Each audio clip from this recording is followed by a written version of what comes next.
Ok, bonsoir, j'espère que ça va. Oui, ça va, coach. Et toi aussi? Oh, ça va, ça va. Donc aujourd'hui, on va aller avec notre troisième séance. Yeah, Si je veux faire un peu de rappel, dans les deux séances dernières, on avait appris les principes d'analyse. Et on avait dit pour yeah, analyser le marché, tu prends le marché, tu observes la tendance. Après, tu cibles les impulsions et troisièmement, tu cibles tes zones d'attaque. Maintenant, aujourd'hui, on va aller avec la partie le plus important, c'est nos zones d'attaque. yeah. Donc aujourd'hui, nous allons voir nos zones d'attaque. Maintenant, en cherchant nos zones d'attaque, on va aller avec trader un marché sur tendance et trader un marché contre tendance. Est-ce que tu vois? Donc, nos zones d'attaque et après, on va voir comment il faut trader un marché sur tendance et comment trader un marché contre tendance. Est-ce que c'est bon? On peut bouger? Yeah. Ok. Maintenant, les zones d'attaque, si je peux le noter, les zones d'attaque.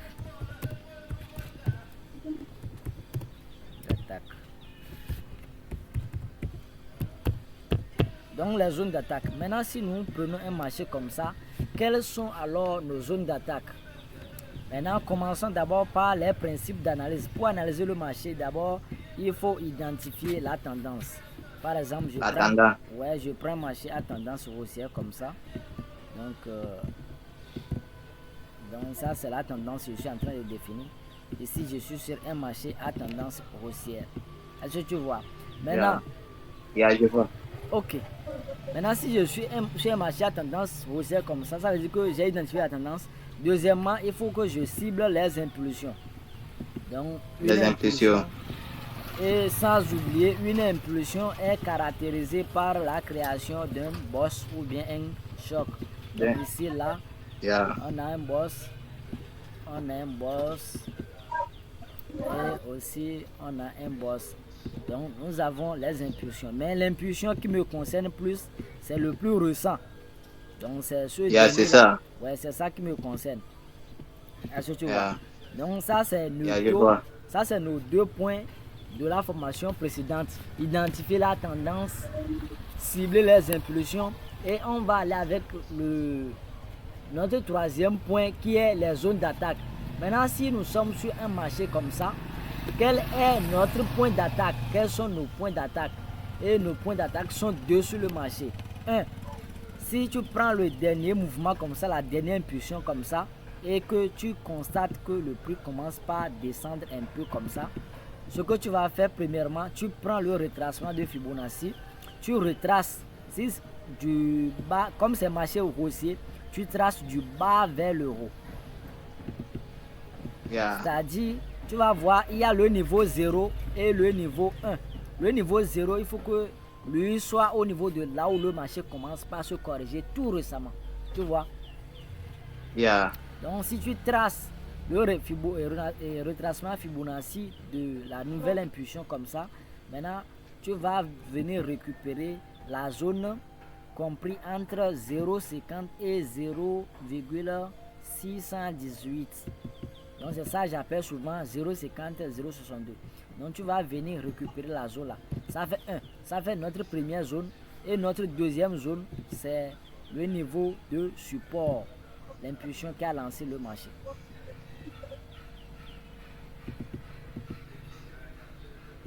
Est-ce que tu vois? Donc si tu prends le marché yeah, comme ça c'est tes zones d'attaque. Zone 1, 0,50 et zone 2 support. des supports. Est-ce que c'est bien? Maintenant, c'est pareil pour Yeah, un marché baissier aussi. C'est pareil pour un marché baissier, comme ça. Et si le prix est en train de descendre comme ça,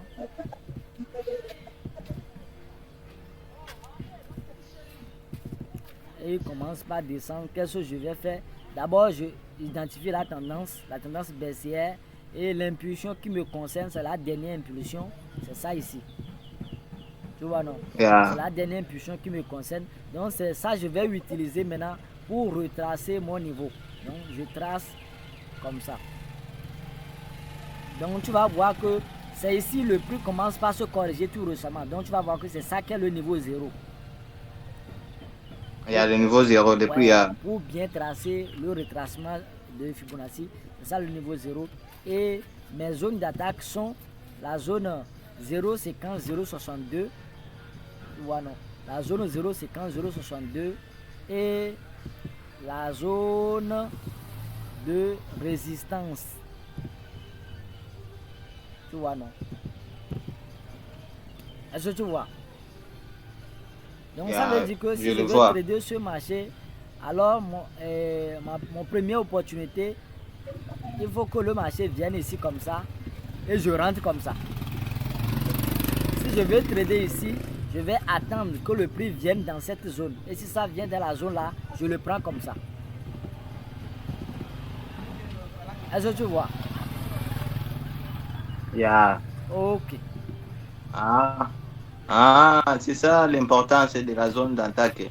Ouais, c'est ça l'importance. Donc il faut qu'on patiente, que le prix vienne chercher les niveaux comme ça et après on le prend. Est-ce que tu vois? Donc les moments où ça va venir chercher la 0,050 là, bon, les moments, je vais te dire tout de suite, on va le faire tout de suite. Tu vas voir en quel moment on peut privilégier ça là et en quel moment on peut privilégier ça. Yeah. C'est bon. Donc, maintenant, ok, tu vas voir que si le marché a bien fait le boss comme ça, s'il a bien cassé, ok, s'il a bien cassé la zone comme ça, il est fort probable que ça vienne chercher 0,50 comme ça et repartir s'il veut maintenir la tendance. Maintenant, si tu es sur un marché, je prends toujours un marché haussier comme ça et que le prix il fait ça.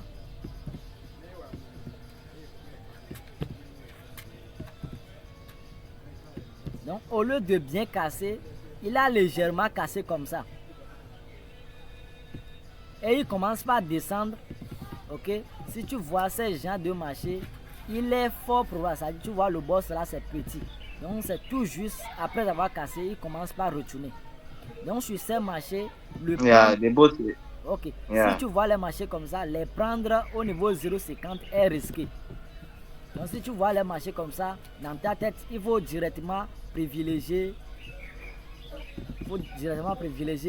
le niveau de support. Est-ce que tu vois? Donc c'est ça la différence. Il faut voir si le marché il a bien cassé. S'il a bien cassé, tu attends le retest au niveau 0,50 pour prendre bail. S'il n'a pas bien cassé, il faut te patienter. Tu vas voir dans la zone, il va casser ton 0,50 là et tu l'attends au niveau de récupération. Est-ce que c'est bon? Ok, coach, j'ai une question. Ouais, posez. Maintenant, coach, si ça dépasse aussi la zone d'attaque et les 0,50, ça dépasse. Maintenant, on peut faire quoi? Parle. Si c'est pas zone 0,50, on fait quoi? Donc, si ça dépasse les prix, si ça dépasse ici les 0,50, les zones d'attaque. Ouais, si ça dépasse ta zone 1, 0,50, alors tu te patientes au niveau de zone 0,52. Maintenant, lorsqu'il va dépasser, bon, on va aller patiente, ok? On va aller étape par étape, tu vas comprendre tout de suite. Oui. Est-ce que c'est bon? Parce que la question que tu veux poser, ça va dépasser ce qu'on est en train de faire. Ok.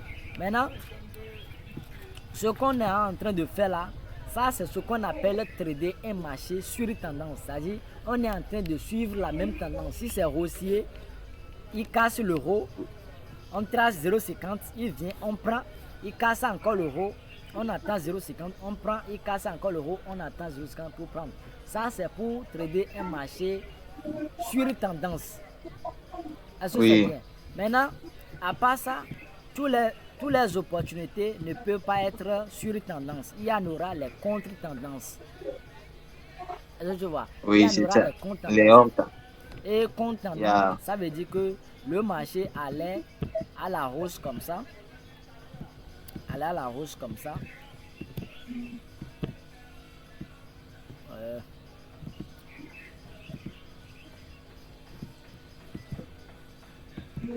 Maintenant, un marché qui est à la hausse comme ça. Et il commence par descendre. Ok? Ce marché commence par descendre. Dans notre tête, ce que nous devait chercher, on devait tracer nos deux zones d'attaque. Ici, là. Les supports. Yeah. Zone d'attaque. 1. Et ici, notre deuxième zone, c'est ça. Est-ce que tu vois? Donc, le prix, il commence par descendre. Il vient dans cette zone, il commence par faire ça, il casse. Il vient ici, il commence par faire ça, et puis il casse. Maintenant, sur ce marché, qu'est-ce qu'on va faire maintenant? Il est en train de briser nos zones pour la hausse. Et le tout dernier zone qu'il a cassé, c'est dangereux. Ça veut dire qu'il veut changer de tendance. Il a changé. Il veut changer de tendance parce qu'il a brisé notre niveau de support. Tu vois, non?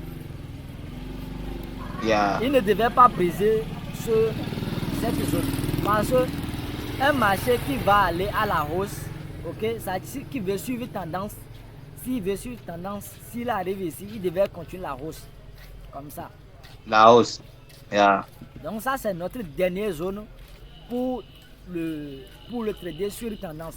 Mais s'il vient le casser comme ça, ça veut dire qu'il veut changer de tendance. Tu vois, non? Maintenant, il faut noter on va noter quelque chose pour trader contre tendance. Maintenant, tu vas noter pour trader un marché contre tendance. Pour trader un marché contre tendance, point virgule, ou bien virgule. Oui. Maintenant, identifier la tendance actuelle du marché. Pour comment analyser le marché, il faut toujours identifier la tendance. Identifier la tendance actuelle du marché. Identifier la tendance actuelle du marché. Tiret, ça c'est le premier tiret ça. Maintenant, deuxième tiret. Avoir une cassure de trend-line suivie de la création d'un choc. Avoir la cassure de la trend-line suivie de la création d'un choc.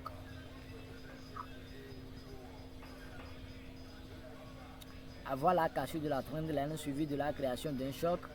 Et troisièmement, attendre le retest au niveau 0,50, 0,62.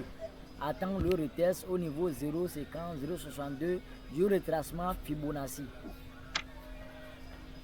Attendre l'heure.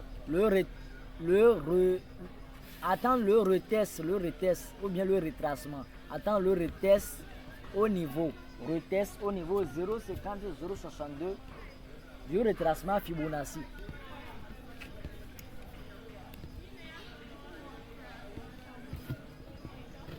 Est-ce que c'est bon? Donc, on va aller à l'action. Tu vas voir de quoi je parle. Maintenant, pour trader le marché contre tendance, d'abord, il faut identifier la tendance actuelle. Donc, supposons que la tendance actuelle, c'est ça. La tendance actuelle, c'est ça. Maintenant, du coup, tu vois que le marché revient jusqu'à casser ton impulsion. Donc, il y a eu un choc là-bas. Est-ce que tu vois? Il y a un choc. Ici, tu vas voir que notre impulsion, c'était ça. Donc, pour avoir un choc, il faut que le mouvement vienne casser une impulsion. Donc, ça, c'est notre impulsion. Et tu vois ici que l'impulsion a été cassée. Était cassé déjà. Tu vois, non? Donc, là-bas, on a eu un choc. Parce que le choc, c'est le boss là. C'est le boss là qui confirme que ici est une impulsion. Tu vois, non? Donc, tu vois que le marché, il vient, il casse la trend line et il crée un choc. Un choc.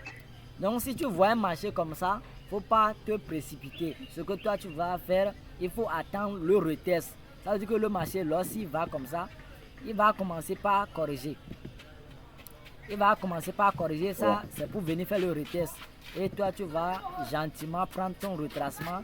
Tu le traces comme le marché veut aller en selle. Donc, tu traces comme ça.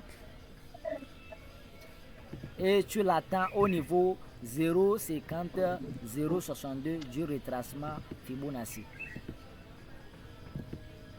Donc, c'est ici, nous, on va attendre que le marché vienne comme ça. Et puis, on le prend comme ça. Tu vois. Donc, bon. Ça veut dire que si tu vois ce genre de marché et que au lieu de valider ton 0,50, il refuse. Au lieu de prendre le niveau de support, il refuse, il casse. Alors tu traces gentiment ton trend de laine, tu le traces le choc qu'il a créé et tu attends le retest au niveau 0,50, 0,62 pour le prendre dans le sens contraire qu'on appelle le compte tendance. Tu vois. Donc, attendons d'abord que je puisse copier cette explication. Non, tu peux faire capture d'écran. Fais capture d'écran pour qu'on aille vite. Ok? Fais capture d'écran. Après, je vais envoyer la vidéo aussi. Faut pas te soucier de ça, ok? Après, je vais envoyer la vidéo. C'est bon? Si tu veux noter les principes, je t'ai déjà dicté les principes. D'abord, identifier la tendance actuelle du marché. Il faut attendre ou bien avoir la cassure de la trend line suivie de la création d'un choc. Et après, attendre le retest au niveau 0,50, 0,62 du retracement Fibonacci. C'est bon? Hello? Est-ce qu'on peut bouger?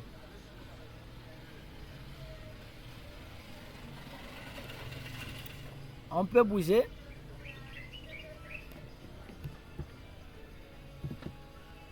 Yeah. Ok. Maintenant, yes. Je vais te donner l'exercice là pour voir si tu peux réussir à faire ça. Donc ici, je trace la trend line. Donc ça c'est la tendance de notre marché. Et ici,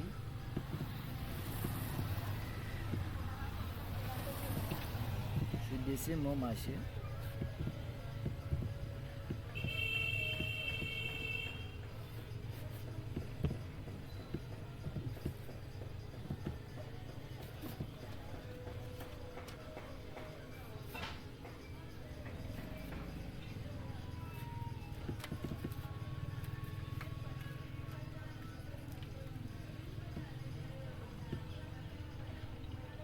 C'est un exercice intelligent.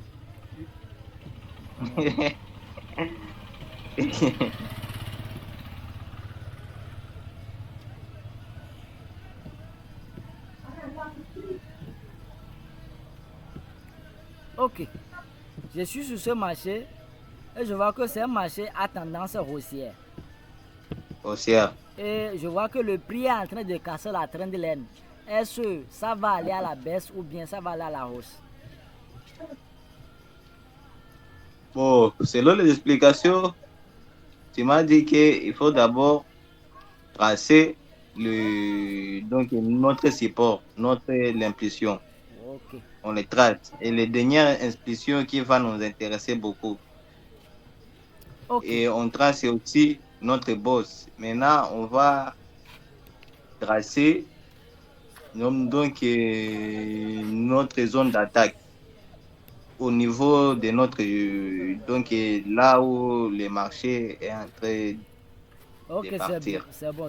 Tu as l'idée.